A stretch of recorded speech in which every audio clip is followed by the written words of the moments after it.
World cup എന്നതൊരു കാമുകിയാണെങ്കിൽ ആ കാമുകിയെ ഒരിക്കൽ പോലും വിധിയുടെ ക്രൂരതകൾ കൊണ്ട് സ്വന്തമാക്കാൻ കഴിയാത്ത ഒരു പാവം കാമുകനാണ് ഹോളണ്ട് എന്ന രാജ്യം. ടോട്ടൽ ഫുട്ബോൾ എന്ന മനോഹാരിത ലോകത്തിന് മുമ്പിൽ കാണിച്ച് ലോകത്തെ അതിശയിപ്പിച്ച യോഹാൻ ക്രൈഫിന്റെ നാട്. ഫുട്ബോൾ പ്രേമികളുടെ മനം കവർന്നിട്ടുണ്ടെങ്കിലും ഒരിക്കൽ പോലും യോഹാൻ ക്രൈഫിനും ഡച്ച് പടക്കും വേൾഡ് കപ്പിൽ മുത്തമിടാനായിട്ടില്ല എന്നുള്ളതാണ്. 1934 ഡച്ച് പട, അതായത് ഹോളണ്ട് ഫുട്ബോൾ ടീം, ഓറഞ്ച് അറിയപ്പെടുന്ന ഹോളണ്ട് ഫുട്ബോൾ ടീം ആദ്യമായിട്ട് വേൾഡ് കപ്പിന് ഇറങ്ങുന്നത്. അതിനുശേഷം 1974 ആദ്യമായിട്ട് അവർ വേൾഡ് കപ്പ് ഫൈനലിലെത്താണ്. യോഹാൻ ക്രൈഫ് എന്ന് പറഞ്ഞ അവരുടെ ഇതിഹാസ നായകന്റെ കീഴിൽ.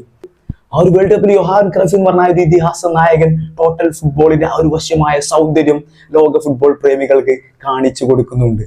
അദ്ദേഹത്തിന്റെ ആ ഒരു ഒറ്റയാൾ പെർഫോമൻസിന്റെ മികവിൽ ഫൈനൽ വരെ എത്തുന്നു. പക്ഷേ ഫൈനലിൽ ബെക്കൻ ബോർഡ് ജർമ്മനിയോട് ഫൈനൽ പരാജയപ്പെട്ട് തലകുനിച്ച് മടങ്ങേണ്ടി വരുന്നു. പക്ഷേ 1978 ഒരിക്കൽ കൂടി നെതർലാൻഡ്സ് ഫൈനലിലേക്ക് തന്നെ കാലെടുത്തു വെച്ചു. പക്ഷേ അർജന്റീനയ്ക്ക് മുമ്പിൽ വീണ്ടും അടിയറവ് പറയേണ്ടി വന്നു. ഹോളണ്ടിന്റെ ഫുട്ബോൾ പൈതൃകം എടുത്തു നോക്കുകയാണെന്നുണ്ടെങ്കിൽ അവർ അത്രയും ഡിസർവ് ചെയ്യുന്നുണ്ട്. കാരണം ഒരു വേൾഡ് കപ്പ് അവർ അത്രയും ഡിസർവ് ചെയ്യുന്നുണ്ട് എന്നുള്ളതാണ്. കാരണം 3 ഫൈനലുകൾ 3 നിർഭാഗ്യം കൊണ്ട് മാത്രം നഷ്ടപ്പെട്ടു പോയവരാണ് അവർ.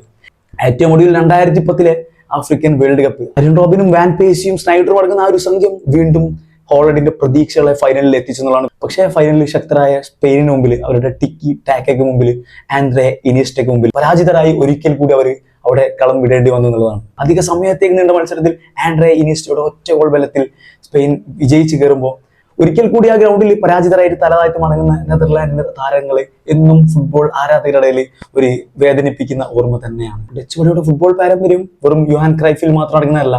സാക്ഷാൽ ഗുള്ളിറ്റും നിസ്റ്റൽ റോയും വാൻഡർസറും ഡിർക്വിറ്റും റോബിൻ വാൻ പേസിയും ആരിയൻ റോബിനും വെസ്ലി സ്ട്രൈഡറും ഒക്കെ അടങ്ങുന്നതാണ്. ഇപ്പോഴത്തെ മെമ്പേഴ്സ് DPAയിലും അതേപോലെ തന്നെ വിർജിൽ വാൻ ഡിജിക്കിലും ഒക്കെ എത്തി നിൽക്കുകയാണ്.